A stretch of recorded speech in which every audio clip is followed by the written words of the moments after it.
There are many stories scattered throughout our communities regarding why we are the way we are. In our own personal lives, we find ourselves repeating them because this is all we've known. Beyond the type of pain these stories bring, the story itself should not be forgotten. It is great to know that there are people out there that have a great passion to achieve things in life, but not me. I'm not worth being great or even worth having such a great passion within me.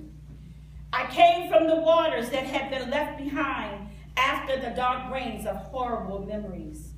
It is through this memory deep sorrows arise with one drop of tear and then another. My record of the unstoppable deeds that were done, the unspeakable thing that detoured my youth. Time has not broken down the resistance that allows my wounds to heal, the blood that shed my innocence to heal. These wounds have been left open and are able to flow repeatedly with fresh venom and anger. I haven't forgotten that day, that hour, that minute, when the very soul of my being ceased to exist. When I no longer walked as a child entering into another time far beyond my age. There is no forgetting the past and the seeds that carry deep within the subconscious mind. At any time, these seeds will be exposed when least expected. And then is that emotional, mental, physiological, and spiritual chaos will ensue. These seeds were planted unwillingly and with a mighty force. They gave way and overpowered the innocence of daughters and sons. In a loud voice, in the corners of the dark room, they cry out, "We have been betrayed."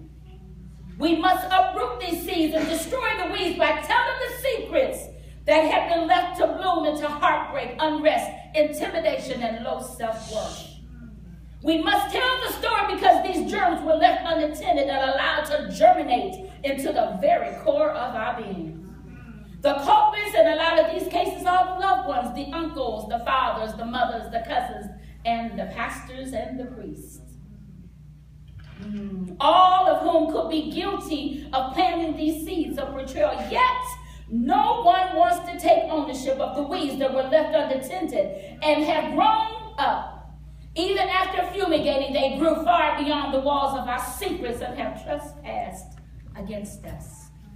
We thought these seeds had died in the ground, only to find out years later that the plants from these seeds, such as anger, hatred, promiscuity, and the like, have sprouted. Not only did these seeds leave, but they produced offsprings. And now we are left trying to deal with the weeds that have sprung up again with life. The life of these planted seeds has wrapped themselves around our hearts like weeds and is choking off the existence of pure thought and motives.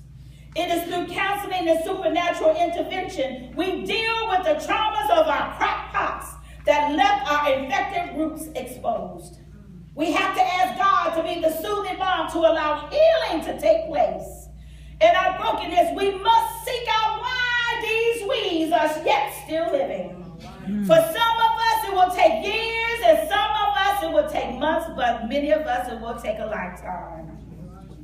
However, all we know is that the Gardner has started to dig in my yard. It is so important that those of us who have made it through the victory assist our infected brothers and sisters. The Gardner is coming, and the infected soul find themselves in fierce competitions with the emotions of the heart. The emotions have been deprived on a large scale, and only the Gardner, with his skilled hand, can dig around the weed, get to the root without destroying the soul.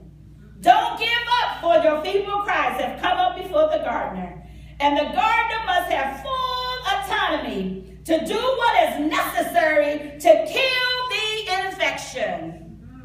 The Gardner is coming, and he's coming to dig.